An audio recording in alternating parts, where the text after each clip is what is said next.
How to manage receive notifications on Zoom mobile. Hello guys, in today's video I'm gonna show you how to manage receive notifications on Zoom mobile. First go to Zoom and then click these 3 points here, and now click this one, chat. Click on it, and then as you see here in this category you will find here, and you can select anything you want.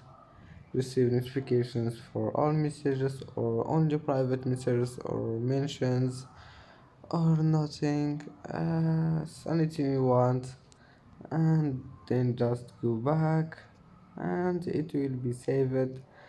And that's how manage receive notifications. That's it for today's video. Don't forget like and subscribe, and see you in the next video.